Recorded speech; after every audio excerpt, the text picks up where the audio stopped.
Okay, hi everybody and welcome back to the Accommodation Show. We are on the Around the Country series. Today we are doing New South Wales and we're joined by Tara Larnach, who is from the Simpson Cottages, was it? Yes. Welcome to the show. Thanks, it's good to be here. Thank you so much for volunteering your time to share with the community and tell us about, I guess, how things are going in New South Wales, how things are going for your business.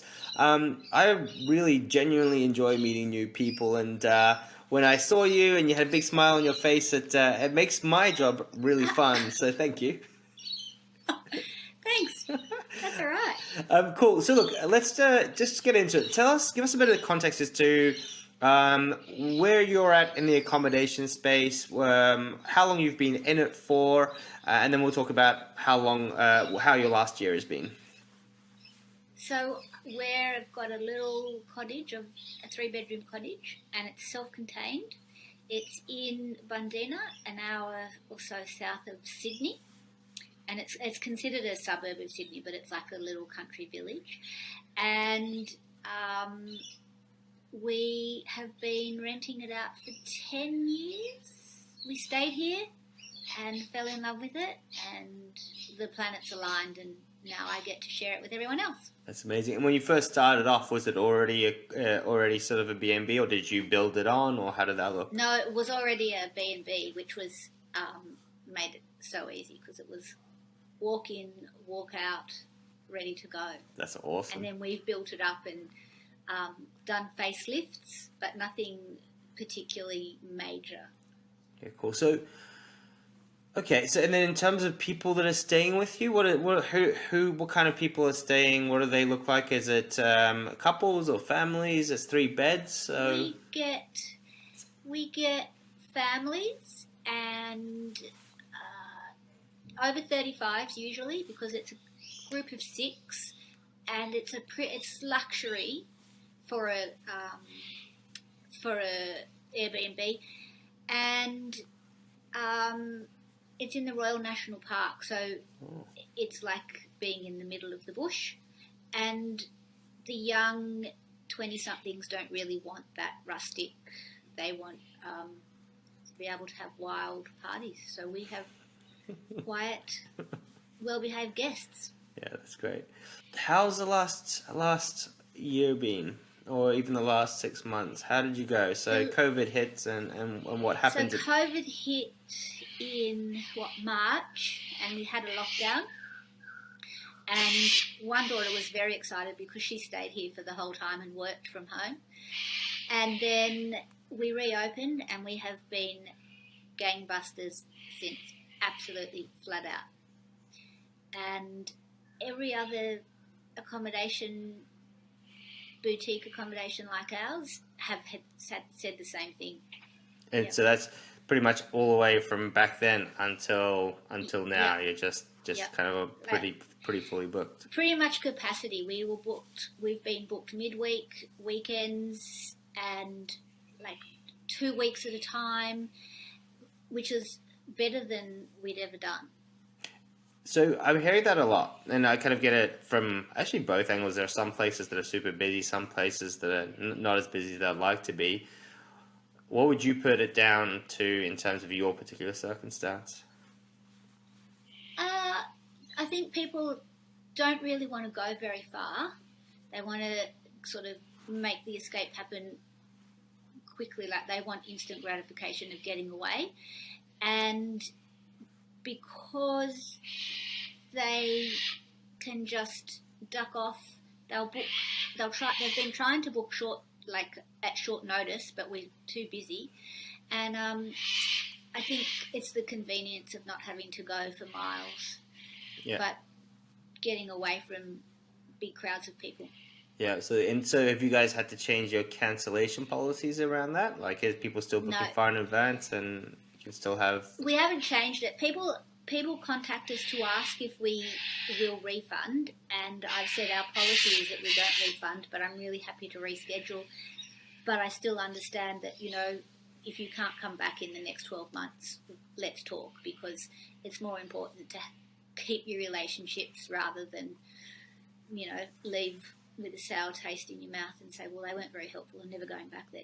Yeah, and I think particularly as well is that it's an interesting one. I've from a lot of people I've talked to, there's a lot of optimism that hey, it's going to be like this for a long time and it'll never change, and travel's changed forever. But I think that it's kind of once the airports open up and once you can get back on a plane, fingers crossed, we'll see what happens. But I think that it's going to flip back quite quickly after that as all the money moves abroad. Are you kind of feeling the same thing, or are you pretty optimistic that it's going to be this way forever? I think they'll start going overseas, but I think because people are discovering their own backyards, I think that'll sort of hold on. I think they'll keep staying here, especially when for the short term, for the next 2 years when we can open up travel overseas. But they seem to be really enthusiastic in New South Wales about discovering what there is within a 5-hour drive. So are you getting that sort of feedback where people are coming and going, wow, I never knew this was here. Wow, this is just amazing. Is that kind of what people are saying? Yeah, even people that live, we get a lot of guests from the same postcode and they're saying, I didn't even know it was here. So they've all been so used to travelling off to Bali or overseas, and now they're having holidays here and they're discovering that there's so many good things in New South Wales and on their doorstep. Isn't that great? I mean, isn't that like a real pleasure for you as well to be able to share that with people and to have people discover, and it's a lot of pride, right? It's really good, actually, yeah. With a little skip in my step. Cool. All right. So you haven't slowed down too much, Theo. So obviously revenues. Think prices. You've even managed to adjust them upwards? Yeah, we have actually, and not one complaint. No one has ever said, "Holy moly, that's pretty expensive. It's not worth the value." And I don't know whether it's because we've tried to make staying here an experience, or whether they're just happy to spend the money to get away for a weekend after all the palaver of COVID. Do you mind telling us a bit more about what you mean by creating an experience, for what that means to you? So, or for your business? My goal is that as people drive and approach the cottage, they're like, oh wow. And they're usually surprised by how much better they're expecting it to be. So I try and surprise and delight. So they walk in, they walk around a corner, and there's something else for them to look at or admire. Then they walk around the next corner, and there's a big fat view out over the ocean. So that's always going to be impressive. And I think the fact that we're in the national park, we don't have fences, but we have deer come to the garden. So all those negative things that can, the garden could look like a train has been through it because the deer will wreck it. People love it. They don't really care that it's a mess. And so the experience is that you're not just getting a bed to sleep in, you're staying in a heritage-listed sandstone cottage with, antiques that I've found off the side of the road. They're not particularly valuable antiques. And that uniqueness is the experience. Yeah.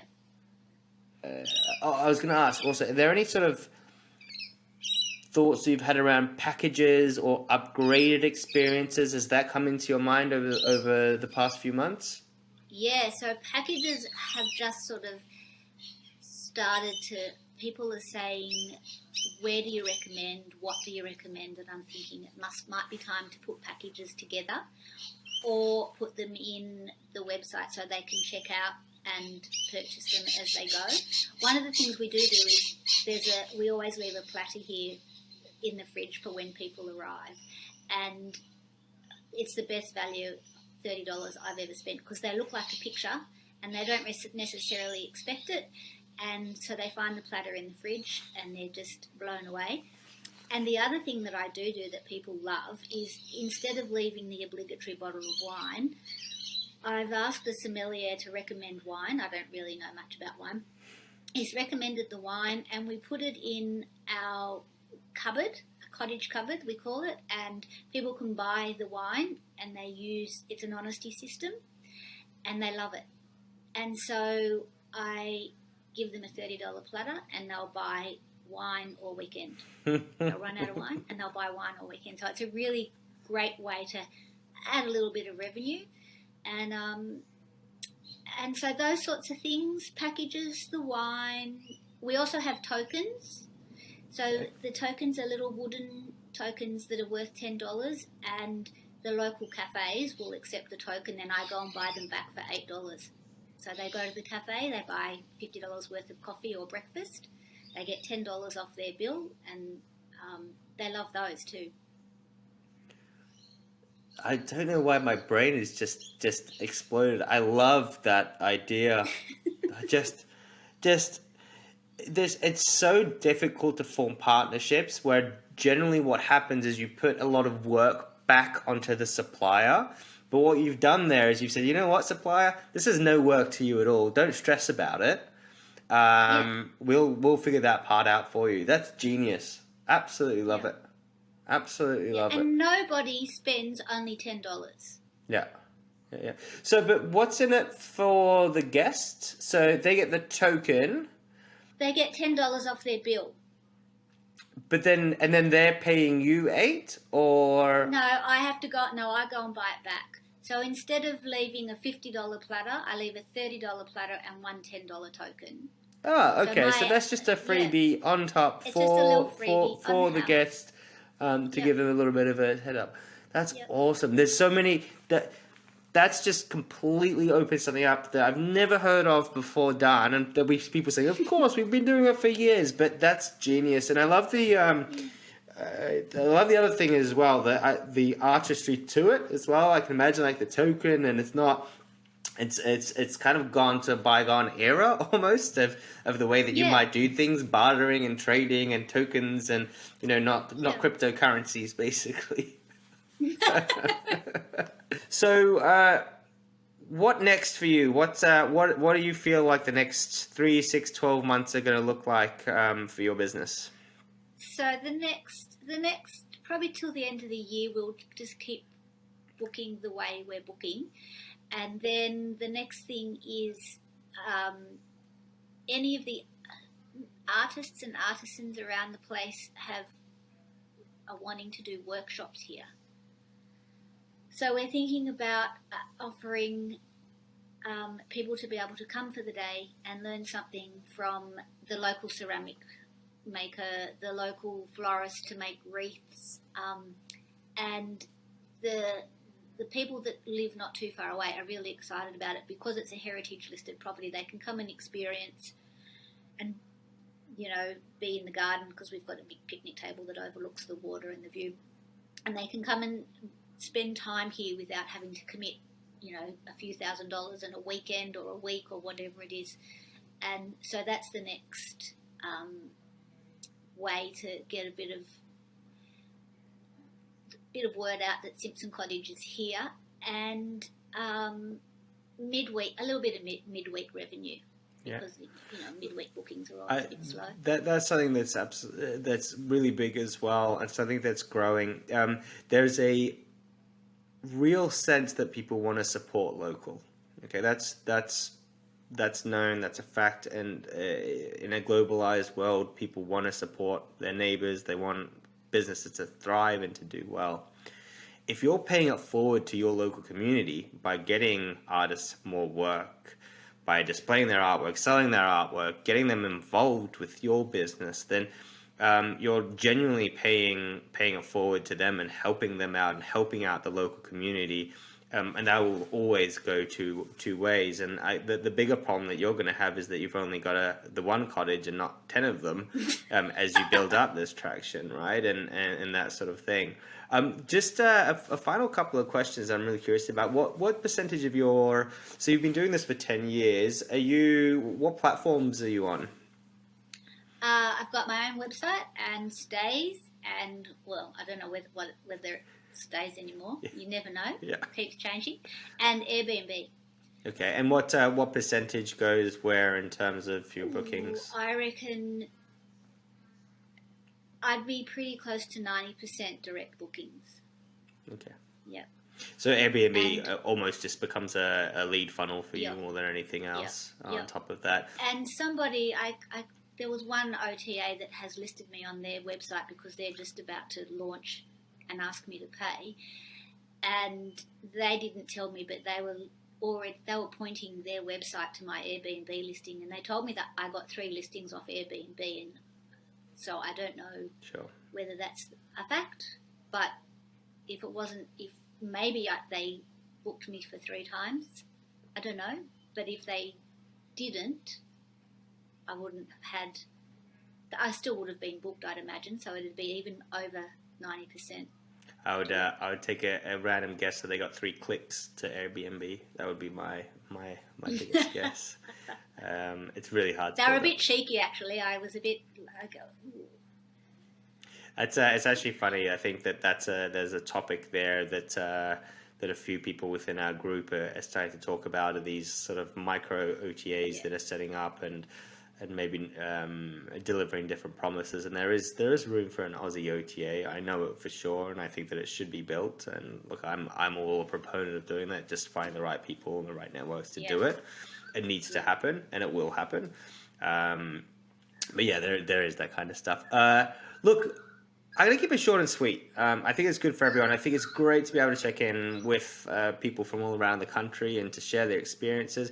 And I think the one thing that this really teaches all of us is that it doesn't matter if you've got a massive place or a small place, or if you've got, you've been doing this for 10 years. It doesn't matter how long you've been doing it for.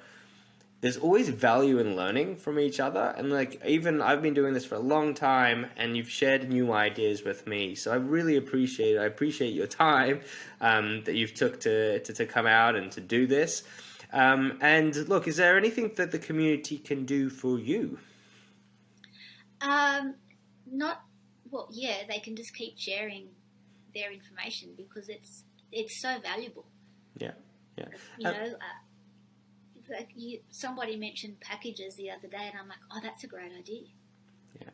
And it's the same. Hopefully someone can take a token and, get a new customer. Yeah. Happy days. That's exactly it. And look, and the platters and the wine also, it's a good little way of doing things, and especially if you've got premium wines as well in there and that sort of thing. All right, look, I'll leave you to it. Have a terrific day. Thank you so much once again for spending your time with us. We'll see you in the group. We'll see you around. If there's anything that we can do of value to you, just reach out. We're always here to help. Thanks. Have a good day. And you. See you.